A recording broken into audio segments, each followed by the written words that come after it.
ଦୋଳା ନିର୍ବାଚନ ମଣ୍ଡଳୀର ନବନିର୍ବାଚିତ ବିଧାୟକ ଶ୍ରୀଯୁକ୍ତ ଭାସ୍କର ମଢେଇଙ୍କର ସ୍ୱାଗତ ସମ୍ବର୍ଦ୍ଧନା ଉତ୍ସବ ପାଳନ କଲୁ। ଏହି ପାଳନ ଉତ୍ସବ ଆମ ଯୁବ ବାଥୁଡ଼ି ପରିଷଦ ଉଦଳା ଶାଖା ତରଫରୁ ଆୟୋଜନ କରାଯାଇଛି। ଆମେ ଆଶା କରିବୁ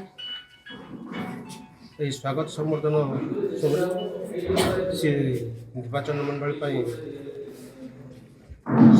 ସର୍ବାଙ୍ଗୀନ କାମ କରନ୍ତୁ। ତତ୍ସହିତ ଆମ ବାଥୁଡ଼ି ଜାତିର ଯେଉଁ ବିଭିନ୍ନ ପରମ୍ପରା ସଂସ୍କୃତି ରହିଛି ତାକୁ ବଜାୟ ରଖିବା ପାଇଁ ଆମେ ନିବେଦନ କରୁଛୁ।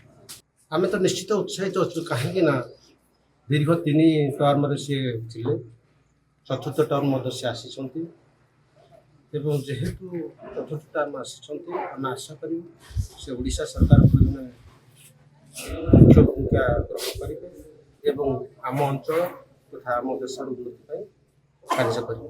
ଯୁବ ବାଥୁଡ଼ି ସମାଜ ଉଦଳା ଶାଖା ତରଫରୁ ଆମର ବରିଷ୍ଠମାନଙ୍କ ଦ୍ୱାରା ଏବଂ ସଭାପତି ସମ୍ପାଦକ ଏବଂ କମିଟି ଦ୍ୱାରା ଯେଉଁ ସ୍ୱଜାତି ପୁଅ ବାଥୁଡ଼ି ଜାତିର ସନ୍ତାନକୁ ବଡ଼ାମ ଠାକୁର ଶ୍ରୀ ଶ୍ରୀ ବଡ଼ାମ ଠାକୁର ମହାପ୍ରଭୁଙ୍କ ପାଖରେ ଶରଣାପନ୍ନ ହେଇକି ଯେଉଁ ସମ୍ବର୍ଦ୍ଧନା କରିଛନ୍ତି, ସେଥିପାଇଁ ମୋ ତରଫରୁ ଆମର ବାଥୁଡ଼ି ସମାଜ, ସାଂସ୍କୃତିକ ସମାଜ ଏବଂ ଯୁବ ସମାଜ ସମଗ୍ର ବାଥୁଡ଼ି ସମାଜକୁ ମଧ୍ୟ କୃତଜ୍ଞତା ଜଣାଇବା ସହିତ ଶ୍ରୀ ବଡ଼ାମ ମହାପ୍ରଭୁ ପାଖରେ ପ୍ରାର୍ଥନା କରୁଛୁ, ସଦ୍ବୁଦ୍ଧି ଦିଅନ୍ତୁ ଏବଂ ଆଶୀର୍ବାଦ କରନ୍ତୁ।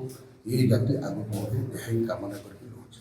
ଆମେ ଯେହେତୁ ଭାରତୀୟ ସଂସ୍କୃତି ପରମ୍ପରା ଆଧାରରେ ଆମେ କଟ୍ଟର ଯଦି ବା ବାଥୁଡ଼ି ସମାଜକୁ ଆପଣ ଲକ୍ଷ୍ୟ କରିବେ, ଆଜି ଆମ ସମାଜରେ କେହି ଅନ୍ୟ ଧର୍ମ ଗ୍ରହଣ କରିନାହାନ୍ତି। କଟ୍ଟର ହିନ୍ଦୁ କହିଲେ ଠିକ୍ ହେବ। ତ ସେଇ ଦୃଷ୍ଟିକୋଣରୁ ଶ୍ରୀ ବଡ଼ାମ ଠାକୁର ହେଉଛନ୍ତି ଆମର ଆରାଧ୍ୟ ଦେବତା। ଏହି ଦୃଷ୍ଟିକୋଣରୁ ବିଶେଷ କରି ପ୍ରତ୍ୟେକ ଗାଁ ମାନଙ୍କରେ ଆଗ୍ରହ ଅଛି ଗୋଟେ ବଡ଼ାମ ଶାଳ ହଉ, ଠାକୁରଙ୍କର ସ୍ଥାନଟେ ହଉ, ସେ ଆଧାର ପୂଜା ଅର୍ଚ୍ଚନା କରି ଗାଁ ଦେବତା ସଂସ୍କୃତି ପରମ୍ପରା ଏହାକୁ କେମିତି ଆଗକୁ ବଢ଼େଇବା। ତା ସହିତ ଯେଉଁ ଯୁବଗୋଷ୍ଠୀ ବେଳେବେଳେ ଟିକେ ବିଶୃଙ୍ଖଳିତ ଦେଖାଯାଉଛି ତାକୁ ଶୃଙ୍ଖଳା କରିବା, ଶିକ୍ଷା ଦିଗରେ ମଧ୍ୟ କେମିତି ଆଗକୁ ବଢ଼େଇବା ଏବଂ ନିଯୁକ୍ତି କ୍ଷେତ୍ରରେ ମଧ୍ୟ କେମିତି ପିଲାମାନଙ୍କୁ ପଇସା ରୋଜଗାର କରିବା, ସବୁ ଦିଗରେ ବାଥୁଡ଼ି ସାଂସ୍କୃତିକ ସମାଜ ସହିତ ବାଥୁଡ଼ି ଯୁବ ସମାଜ, ବିଶେଷ କରି ଯୁବ ସମାଜ ହିଁ ଅଧିକରୁ ଅଧିକ କାମ କରୁଛି। ତେଣୁ ନିଶ୍ଚିତ ଭାବରେ ଯୁବ ସମାଜକୁ ମୁଁ ଧନ୍ୟବାଦ ଦେବି।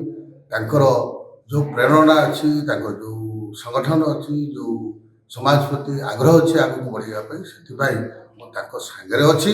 ସବୁ ସମୟରେ ଯେତେବେଳେ ଯେଉଁ ମୁହୂର୍ତ୍ତରେ ଡାକିବେ ମୁଁ ତାଙ୍କ ସାଙ୍ଗରେ ଅଛି ଏବଂ ଏ ସମାଜ ଯୁବ ସମାଜ ଆଗକୁ ଏ ସମାଜକୁ ନଉ, ଏହା ହିଁ ମୁଁ ବଡ଼ାମ ଠାକୁର ପାଖରେ ପ୍ରାର୍ଥନା